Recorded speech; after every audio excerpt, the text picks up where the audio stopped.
Majalisar Koli ta harkokin addinin Musulunci a Najeriya ta yi Allah wadai da harin da aka kai kan cocin Francis Catholic Church da ke garin Owo.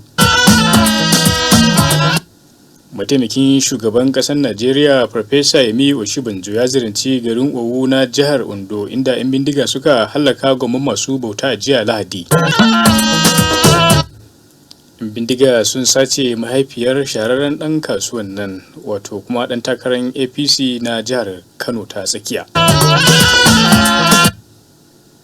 Daga ƙetare, Koriya ta Arewa za ta sake gwajin wani makami mai linzami.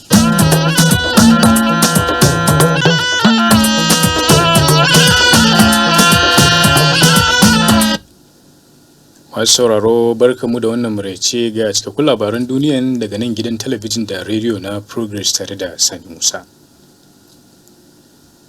Majalisar Koli ta harkokin addinin Musulunci ta Najeriya ta yi Allah wadai da harin da aka kai kan masu bauta a cocin St. Francis Catholic Church da ke garin Owo na jihar Ondo a jiya Lahadi. Cikin wata sanarwa da majalisar karkashin sarkin musulmi Sultan Abubakar na Sokoto suka fitar, ta ce harin ba wai kawai ta'addanci ba ne kan bil'adama, babban zunubi ne. Sanarwar mai dauke da sa hannun daraktan harkokin gudanarwar majalisar Zubairu Haruna wato Usman Ungo ya bayyana cewar harin cutarwa ce ga 'yan ƙasa masu bin doka sau da kafa. Majalisar ta kuma buƙaci gwamnatoci a dukkanin matakai da su zakulo tare da hukunta 'yan ta'adda da ke addaban al'umma a Najeriya.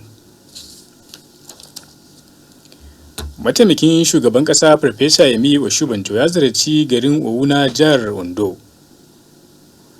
inda 'yan bindiga suka hallaka gwamman masu bauta a jiya Lahadi a coci.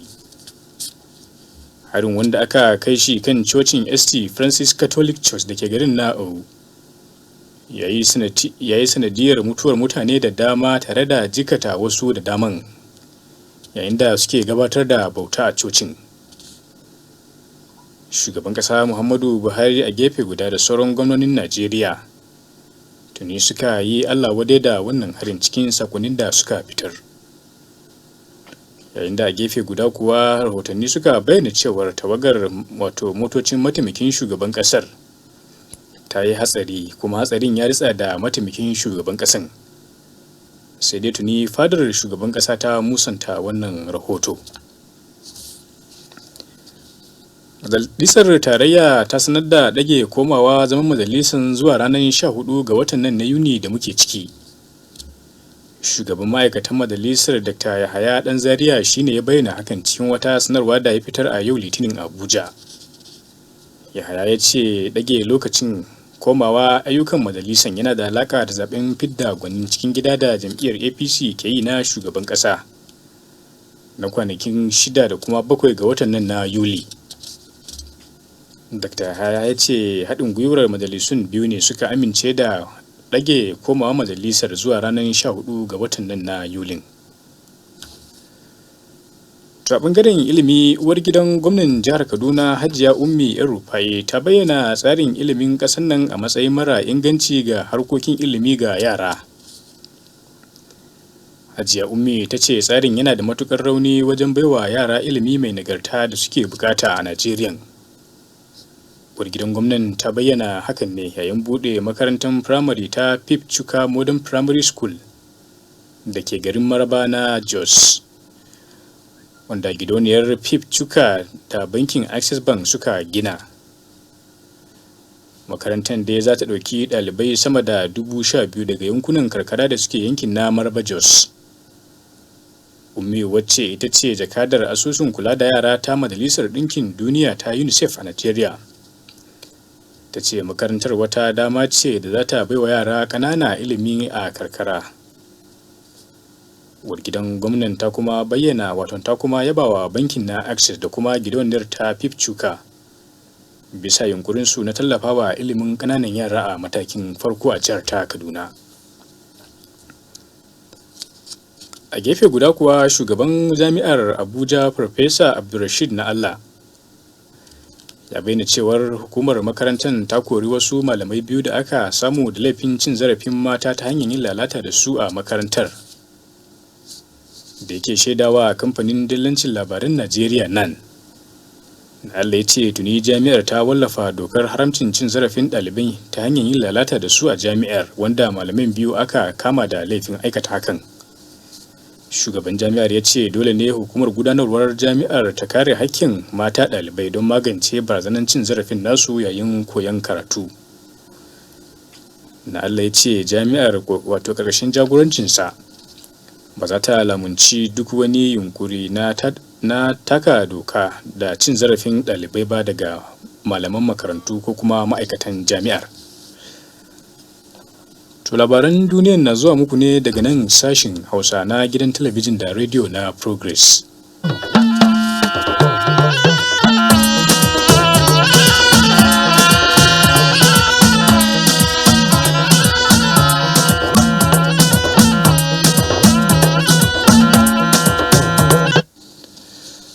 Madalla, barkamu da dawowa ga ci gaban labarun. Rundunar 'yan sanda reshen jihar Enugu ta yi nasarar shawo kan wata gobara da ta tashi a wata tirlar dakon siminti bayan da wasu da ake zargin 'yan kungiyar IPOB ne suka cinnawa motar wuta a yankin Insuka na jihar ta Enugu. Magana da yawun rundunar 'yan sandan jihar ta Enugu ASP Daniel Nduke shi ne ya tabbatar da aukuwar lamarin ga manema labarai a yau Litinin a garin Enugu. Mr. Daniel ya ce babu asarar rai cikin lamarin da ya auku. Kakakin rundunar 'yan sandan ya ce ana zargin 'yan kungiyar ta IPOB ne da suka cinnawa motar wuta kokarin da suke yi na tursasawa al'umma bin dokar kullun gida da suke yi duk ranar Litinin a jihar. Sai da ya ce yanzu haka jami'an nasu sun bazama domin zakulo masu aikata laifin. Daga jihar Kano kuwa 'yan bindiga sun sace mahaifiyar ɗan takarar sanatan Kano ta tsakiya a jam'iyyar APC Abdulkarim Abdulsalam Zaura a ƙaramar hukumar Ungogo ta jihar.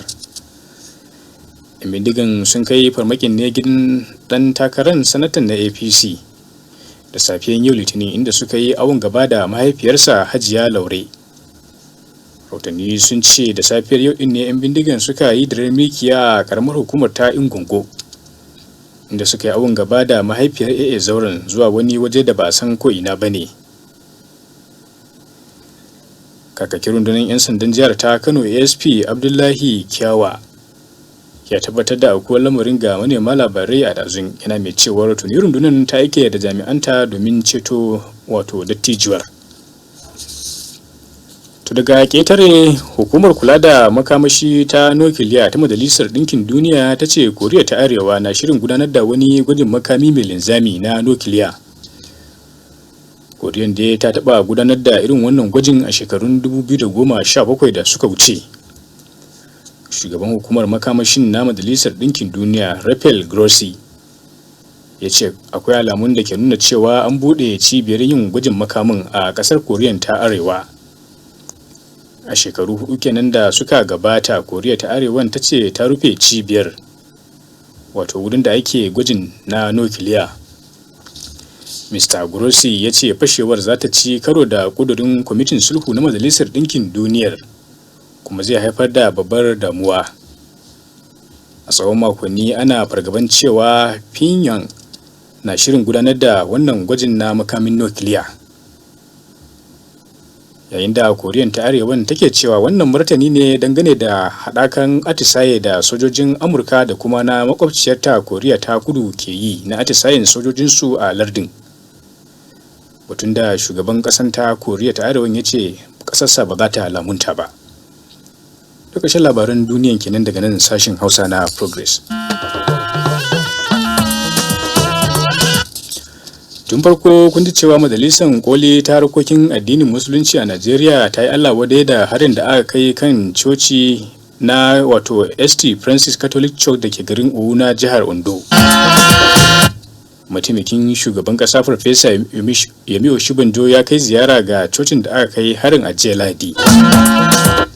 'Yan bindiga sun sace mahaifiyar ɗan takarar sanatan Kano ta tsakiya AA Zaura. Daga ƙetare, Koriya ta Arewa za ta yi wani gwajin makami mai linzami na nukiliya. To madadin sashin labaru da al'amuran yau da kullum na gidan talabijin da rediyo na Progress din, Sani Musa ke cewa da fatan zamu kwan lafiya.